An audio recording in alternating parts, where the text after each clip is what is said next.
আসসালামু আলাইকুম। আমন্ত্রণ প্রবাস বাংলার নিউজে।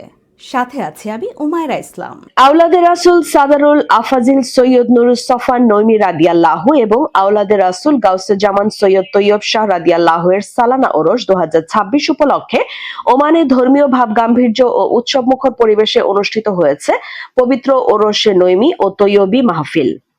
রাঙ্গুনিয়া রাহাতিয়া দরবারের আধ্যাত্মিক সংগঠন রেজায়ে মোস্তফা সাল্লাল্লাহু আলাইহি ওয়াসাল্লাম প্রবাসী পরিষদ সালতানাত অব ওমানের উদ্যোগে আয়োজিত এ মাহফিলে ওমানের বিভিন্ন অঞ্চল থেকে বিপুল সংখ্যক প্রবাসী সুন্নি মুসল্লি, আলেম ওলামা এবং বিভিন্ন ধর্মীয় ও সামাজিক সংগঠনের নেতৃবৃন্দ অংশগ্রহণ করেন।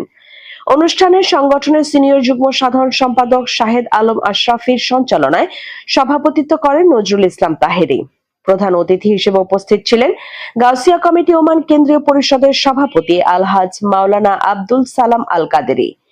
আলোচক হিসেবে বক্তব্য রাখেন মাওলানা আবু সেকান্দার নৈমি এবং প্রধান বক্তা হিসেবে উপস্থিত ছিলেন গাউসিয়া কমিটি ওমান কেন্দ্রীয় পরিষদের সাধারণ সম্পাদক মোহাম্মদ রোকন উদ্দিন। বিশেষ অতিথি হিসেবে উপস্থিত ছিলেন আশেকানে মাইজ ভান্ডারী ওমান কেন্দ্রীয় পরিষদের সভাপতি নূর নবী ভান্ডারী, রেজায়ে মোস্তফা পরিষদের সহসভাপতি নজরুল ইসলাম, সিনিয়র সহসভাপতি আকবর হোসেন, ইকবাল হোসেন দুলাল, খায়রুল উদ্দিন, মোহাম্মদ রাশিদুল ইসলাম, সহসাধারণ সম্পাদক ইমরান হোসেন পেয়ারু, সিপ গাউসিয়া কমিটির সভাপতি মোহাম্মদ ইলিয়াস, সোহেল রেজা, মোহাম্মদ আরমান করিম, আব্দুল কাদের সহ আরো অনেকে। অনুষ্ঠানের সার্বিক তত্ত্বাবধানে ছিলেন সংগঠনের সাধারণ সম্পাদক সাদাত হোসেন, সহযোগিতা ছিলেন সহ সম্পাদক সিরাজ কবির, মোহাম্মদ ইউনুস, যুগ্ম সাংগঠনিক সম্পাদক মোহাম্মদ রাশিদুল ইসলাম, অর্থ সম্পাদক মোহাম্মদ ইসমাইল, প্রচার সম্পাদক মোহাম্মদ হারুন, সহপ্রচার সম্পাদক মোহাম্মদ আশফিক নৈমি, দপ্তর সম্পাদক মোহাম্মদ রকিবুল ইসলাম সবুজ এবং সহ দপ্তর সম্পাদক সাইফুল ইসলাম। মাহফিলের শেষ পর্বে মিলাদ ও কিয়াম পরিচালনা করেন সংগঠনের সাংগঠনিক সম্পাদক গোলাম মোস্তফা রেজা।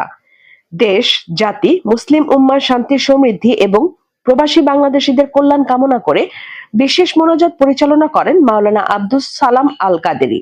এ সময় গাউসিয়া কমিটি ওমান কেন্দ্রীয় পরিষদ ও এর বিভিন্ন শাখার নেতৃবৃন্দ, রাঙ্গুনিয়া প্রবাসী কল্যাণ পরিষদ, আঞ্জুমানে খুদ্দামুল মুসলিমিনের নেতৃবৃন্দ, রেজায়ে মোস্তফার বিভিন্ন শাখার দায়িত্বশীল এবং ওমানে বসবাসরত বিপুল সংখ্যক সুন্নি প্রবাসী অনুষ্ঠানে উপস্থিত ছিলেন। ধর্মীয় আলোচনা, জিকির আসকার, মিলাদ, কিয়াম ও বিশেষ দোয়ার মধ্য দিয়ে অত্যন্ত সুশৃঙ্খল ও ভাবগাম্ভীর্যপূর্ণ পরিবেশে মাহফিলের কার্যক্রম সম্পন্ন হয়। এবং আল্লামা মুস্তাফা রহমান নাইমি রাহমাতুল্লাহ আলাইহির ফয়জ বরকত হাদিসের যে খেদমত করেছেন আল্লাহ পাক রব্বুল আলামিন আমাদেরকে, আমাদের আগামী প্রজন্মদেরকে আল্লাহ পাক এবং ধন্যবাদ জানাচ্ছি। আমি আপনাদের সামনে লম্বা কিছু বলে সময় নষ্ট করব না, শুধুমাত্র আমি আপনাদেরকে কৃতজ্ঞতা জানানোর জন্য আমি দণ্ডায়মান হয়েছি।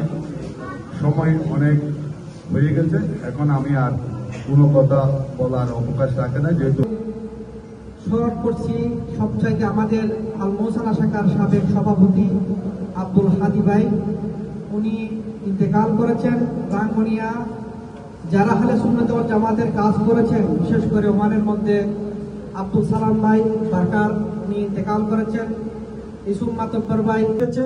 অন্যদিকে রাঙ্গুনিয়ায় তথা উত্তর চট্টগ্রামে আরেকটি দিনী শিক্ষা প্রতিষ্ঠান হচ্ছে রাঙ্গুনিয়া ঐতিহ্যবাহী নুরুল উলুম কামিল মাদ্রাসা, যে মাদ্রাসা আজকে ঐতিহাসিকভাবে সারা দেশে যেভাবে দিনের খেদমত করে যাচ্ছে।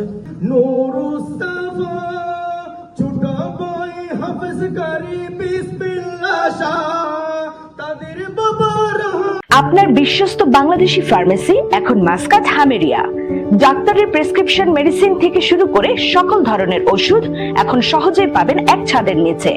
আজই চলে আসুন ওমানের রাজধানী মাসকাতের হামেরিয়া অবস্থিত আপনার বিশ্বস্ত আল শিফার ফার্মেসিতে, অথবা যোগাযোগ করুন ফোনে বা হোয়াটসঅ্যাপে।